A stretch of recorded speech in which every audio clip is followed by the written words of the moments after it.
पार्टियों में वो चेहरे भी हैं जो आपस में लड़ भी रहे हैं, लेकिन मोदी को हटाने के लिए इकट्ठे दिख रहे हैं। इसीलिए नई संसद भवन के उद्घाटन के बहिष्कार के बहाने एक पॉलिटिकल स्क्रिप्ट लिखी गई। ये पूरा ड्रामा रचा गया। The boycott is obvious. They have opposed the construction of Parliament House at the first place, and they never thought that Prime Minister is going to. I mean, the construction of the Parliament building will be completed so soon. So everything has happened like a bouncer for the opposition. So just to save their face, they are enacting a drama of boycott. But the point remains, they never supported the project. From the day one, they have opposed it. And probably Parliament House will be open on the day associated with Bir Savarkar. That might be another reason for them to oppose the or boycott the function. So I am sure that this is just a drama. They never supported the project, so we did not expect them also to be in the function. Hemanta Biswa Sharma ने विपक्ष के जिस ड्रामे की बात कैमरे पर कही, उससे जुड़े फैक्ट्स सोशल मीडिया पर भी शेयर किए और कांग्रेस शासित सरकारों की कार्यशैली पर सवाल उठाए। विपक्ष आज राष्ट्रपति का नाम लेकर मोदी पर जो टारगेटेड अटैक कर रहा है, कुछ फैक्ट से उसे भी एक्सपोज करते हैं। महाराष्ट्र विधान भवन का इनॉग्रेशन 1981 में हुआ था और इसे इनॉग्रेट किया था तत्कालीन प्रधानमंत्री इंदिरा गांधी ने। तब कोई बॉयकॉट नहीं हुआ। मेरी आज की बात HHAQ के साथ, असेंबली कॉम्प्लेक्स और सिटी कन्वेंशन सेंटर का उद्घाटन जो लोग बहिष्कार किसी ने नहीं किया। पंडित नेहरू ने कर्नाटक विधानसभा की फाउंडेशन स्टोन रखी। इस बाइकाट को चंद्रबाबू नायडू ने सीएम रहते हुए आंध्र प्रदेश असेंबली की मोदी की दुश्मनी मान रहे हैं। ममता बनर्जी ने पश्चिम बंगाल वो नफरत फैलाकर, हिंदू मुसलमान कराकर अपने को 80 और 20 के फार्मूले में फिट करना चाहते हैं। मगर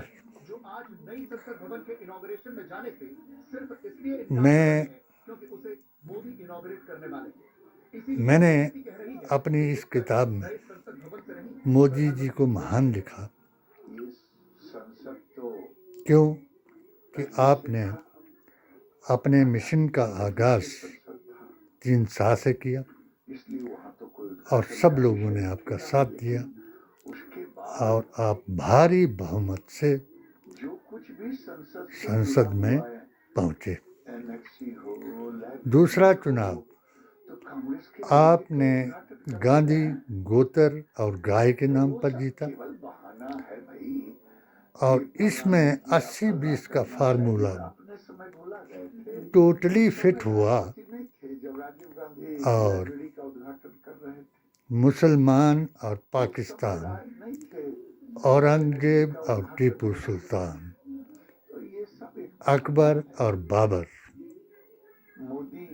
इनके साथ मुसलमानों को जोड़कर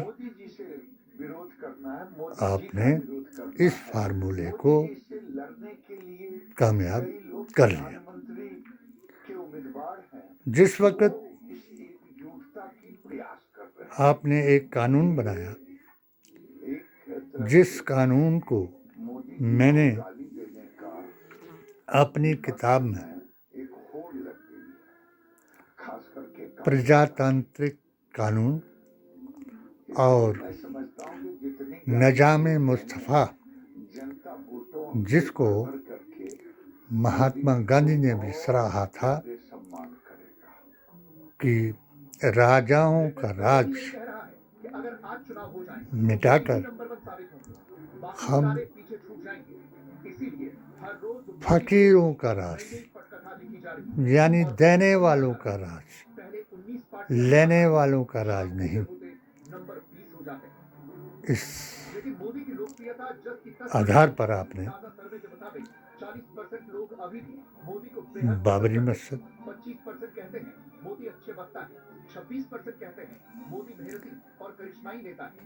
3 तलाक मुद्दा हलाला, धर्म परिवर्तन, लव जिहाद और फिर धर्म वापसी पर मोहन भागवत जी ने जो कुछ कहा, तो उसका जवाब मैंने उन्हें भी सादर दिया और अपनी किताब के आधार पर कि भारतीय संस्कृति की दो आंखें सनातन और इस्लाम हैं। इस्लाम आदम से लेकर आखिर तक शांति का पैगाम और सर्वमान्य व्यवस्था कहलाया जाएगा, मगर नजाम मुस्तफ़ा के नाम पर जिनको नफरत है, उन्होंने सनातन का नाम हिंदू रख दिया और जिस जोड़ तोड़ में ये लगे हुए हैं, इनके आचार्य लगे हुए हैं, मैं 100% गारंटी से कह देता हूँ कि चाहे ये इनका ग्राफ जो था, हिंदुत्व का ग्राफ जो था 61% पर पहुंच गया था, उस वक्त जिस वक्त 80-20 का इन्होंने फार्मूला दिया, 61% लोगों को इन्होंने हिंदू धर्म, हिंदू को धर्म बता करके सनातन के नाम पर जोड़ लिया था। मगर आज वो ग्राफ खड़गे जी की अध्यक्षता में और मेरे दिए हुए फार्मूले 40 बराबर 40 जमा 20 के मुताबिक वहाँ पहुँच गया है कि आज जितने भी लोग संसद भवन का विरोध कर रहे हैं, ये मोदी जी का विरोध नहीं है, ये भारतीय संविधान, कुरान और राष्ट्रपति की जो गरिमा है इस पद की, तीनों विंगों, रक्षा के तीनों विंगों के जो अध्यक्ष हैं और लोकसभा, विधानसभा और राज्यसभा के जो अध्यक्ष हैं, अगर इनको सर्वोपरि ना मानते हुए इसका उद्घाटन करने का विरोध अगर ये लोग कर रहे हैं तो वो सही कर रहे हैं। एक बात इनके लिए घातक रहेगी कि जिस तरीके से मध्य प्रदेश के मुख्यमंत्री जी ने भी एक फार्मूला जातिवाद का सुझाया है, जितने भी जातिवाद के फार्मूले धर्म के नाम पर, जात जमात और धर्म के नाम पर ये बनाते जाएंगे, उतना इनको नुकसान होगा। क्योंकि आज कोई जाति, धर्म और समुदाय अपनी उन 6वीं शताब्दी के मनुवाद की तरफ नहीं जाना चाहती है, क्योंकि हर एक आदमी आज अगर शिक्षित हो गया है तो वो अपना अंगूठा दान में नहीं कटाएगा। अगर कोई शिक्षित हो गया है और कोई समाज उठ गया है तो वो अपने दुल्हा को घोड़ी से नहीं उतारेगा। अगर कोई आदमी शिक्षित हो गया है तो उस भगवान को, जो 33 करोड़ जिनके भगवान हैं, तो जिनको उस भगवान को छूने की इजाज़त नहीं, वो आज इस उत्पीड़न को सहन नहीं करेगा। और जिस नलके के साथ हाथ लगाने से अगर वो पानी अपवित्र हो जाता है तो आज ऐसा पानी पीने वाला कोई नज़र नहीं आएगा। और मुझे उम्मीद है कि एक ही विकल्प इनके पास है कि जो मैंने मोदी जी को अपनी पिटीशन के जरिए 7 सूत्रीय पिटीशन के जरिए कि क्या चाहता है भारतीय राष्ट्रभक्त मुसलमान और जिन मुल्ला के दीन वालों को नहीं है ज्ञान, वो अपनी अपनी बातें कर रहे हैं और अपने अपने प्रचार में लगे हुए हैं, अपनी जमात के बात को आगे कर रहे हैं, मगर नबी की जमात से बड़ी जमात कोई नहीं हो सकती। और दीन मुस्तफ़ा यानी नजामे दीन का अर्थ व्यवस्था है, जिसे मोदी जी ने स्वीकार किया, लोगों ने उनका साथ दिया।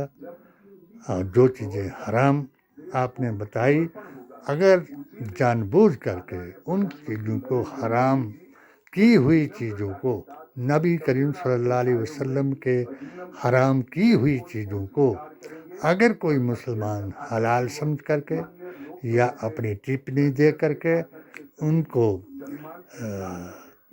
चाहे किसी प्रधानमंत्री को खुश करने के लिए, चाहे किसी मुख्यमंत्री को खुश करने के लिए उसका अगर दलाल बना है, तो वो क़यामत के दिन भी शर्मिंदा होगा और दुनिया में भी शर्मिंदा होगा। हर भारतीय मुसलमान, भारत डबल ऑप्शन मुसलमान कभी नहीं कहेगा कि वो जिन्नावादी बन जाए या गौरसेवादी बन जाए, और कोई सनातन वाला भी गांधीवादी हिंदू जो है वो इस चीज़ को नहीं भुलाएगा। इतनी गालियां निकाल दी, आज गालियों को ही एक प्रोपेगेंडा बना करके कि मोदी जी को गालियां दी।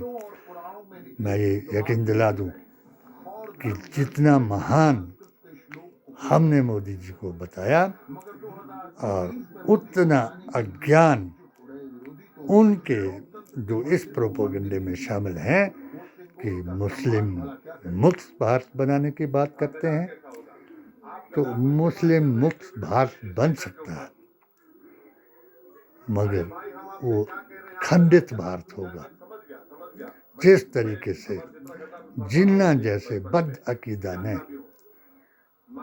अंग्रेजों के कहने से इस्लाम युक्त भारत बना दिया था और अकीदा मुक्त करा करके आज भीख का कटोरा मांग करके रोज़ों के महीने में भी लोग तरसते रहे।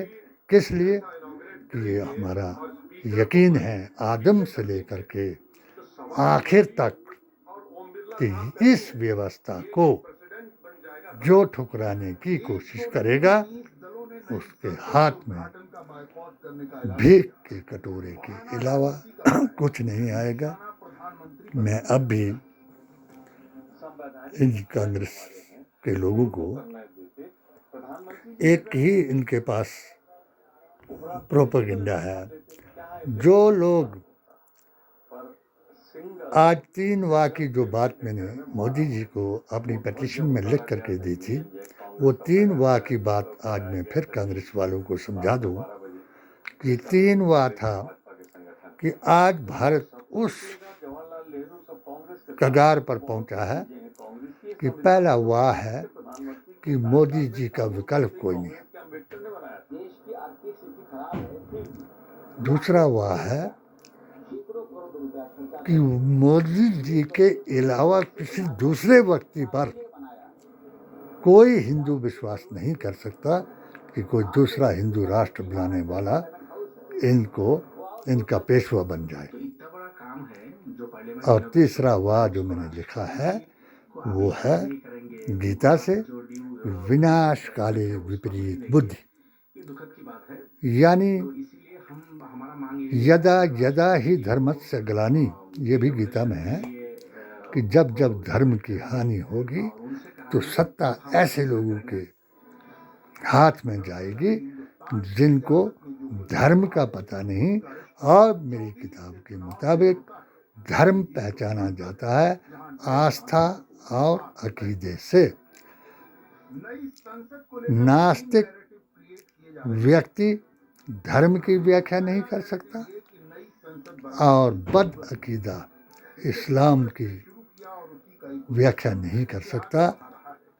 और खुदा तो उसका भी है जो 33 करोड़ को मानता है, उनका भी खुदा है। जो एक को मानता है उसका भी खुदा है, और जो एक को भी नहीं मानता उसका भी खुदा है। और इन तीनों का संविधान एक है। जो संविधान, कुरान और नबी के फरमान का मुनकिर है वही कयामत लाने वाला है। अभी कयामत दूर है, इसलिए तौबा करें और अपने अकीदे को दुरुस्त करें और अपनी पार्टी को किसी नाम से संबोधित ना करें। पार्टी तभी बनती है जब सब लोग उसकी प्रशंसा करें। पार्टी का अर्थ ही जमात है। एक अकेला है, दो जुट जाएं तो तब जमात है। उसमें से एक इमाम बन जाए, एक मुक्तदी बन जाए। इसलिए जो तीन चीज़ों को, जिसकी तीन चीज़ें गलत होंगी, काबा, कुरान, इमाम और बाप, इन तीन चीज़ों को जो नहीं पहचानेगा वो किसी भी वक्तव्य को देने की ताकत नहीं रखता। क्यों कि जो प्रोपोगंडा करने वाला मुसलमान गैर मज़हब को काफिर कहता है, वो अपने बाप दादाओं को गालियाँ देता है। और जो गैर मज़हब का आदमी ये कहता है कि काफिर लफ्ज़ जो है हमारे लिए इस्तेमाल किया, तो वो भी गलत है। क्योंकि जब ये काफिर लफ्ज़ की सूरह तौबा में आयत नाज़िल हुई और हजूर के रिश्तेदारों ने जब आपको ईज़ा पहुंचाया, ओझरियों में दबाया, पत्थर मार करके टांगें तोड़ी, जंगलों में भगाया, तब ये आयत नाज़िल हुई थी कि मोहम्मद मुस्तफ़ा कत्ल कर दो इन काफिरों को। ये मैं गैर मज़हब के लोगों को ये फिर वाज़ेह कर दूं कि कुरान जो है सभी किताबों का संग्रह है और इस्लाम जो है वो आदि से अंत तक का धर्म है। इस्लाम का अर्थ नहीं मैं ये कह रहा हूँ कि जो लोग मुझसे इसलिए नफरत करते हैं कि ये इस्लाम की तारीफ करता है और दूसरे धर्मों की। मैं तो दूसरे धर्मों को अपना बाप मानता हूँ और इस्लाम को आखिरी दीन मानता हूँ और अपने नबी को नबीउल अव्वलीन, रहमतुल आलमीन और नबीउल आखिरीन मानता हूँ। और कुरान को मुत्तकियों, परहेज़गारों की किताब मानता हूँ, जो ये मानते हैं कि हमने मरना है और मर कर के हिसाब होगा। वही जो है वो उसका ही संकल्प संपूर्ण होता है। जय हिंद, जय भारत।